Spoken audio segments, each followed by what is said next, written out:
Greetings from Orlando.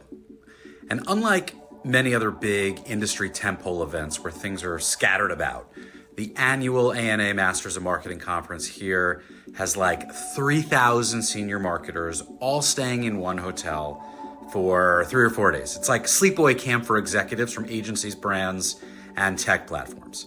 It's the largest hotel and conference center you can possibly imagine. You walk like 20,000 steps a day just going back and forth to your room, the ballrooms, the breakouts, the dinners, the networking breaks, the happy hours on the patio, the late night lobby bar. Each of these is its own professional cauldron of social and cultural intermingling. In one way, this is a week for learning and sharing and catching up and collaborating and strategizing, but it's also a competition. It's subtle, but everyone here, from agency leads and biz dev pros to ad tech platform reps, they're jockeying for position. But in this competition, it often becomes a battle to see who can be the friendliest. It's not about who's the loudest or the most aggressive, but rather who can be the friendliest and the most approachable. The dynamic changes the entire atmosphere. I call it survival of the friendliest. And in so many ways, this speaks to our evolution as a species. The more we study human evolution, the more we realize that it wasn't necessarily the strongest or the most cutthroat who survived, but those who could form connections and bonds and could communicate well and build strong communities. We learned it way back in school that survival of the fittest meant that the world was all about competition. Only the roughest, the toughest, the cutthroat would make it out alive. But in survival of the friendliest, it offers an entirely different perspective that friends matter more than fighting.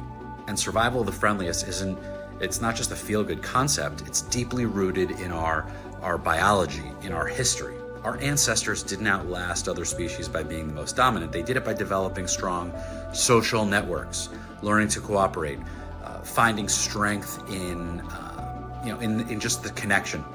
And that's exactly what's at play here at the ANA this week. Think about it. People who leave the biggest impact this week aren't the ones dominating the conversations or pushing their agendas.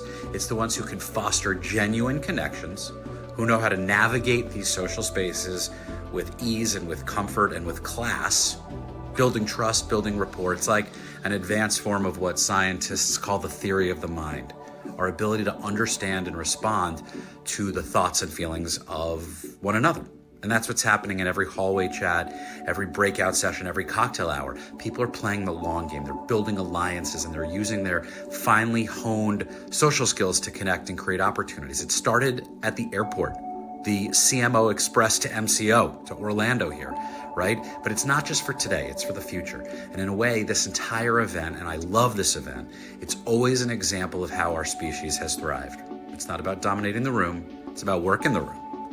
And in these first 24 hours or so, it's been yet another great reminder that even in the relationships that we're making for the first time, or the ones the people we've known for a decade or more, it's just as crucial for success that we maintain and nurture these, right? The true winners here are the ones who understand that being friendly isn't just a tactic. It's an evolutionarily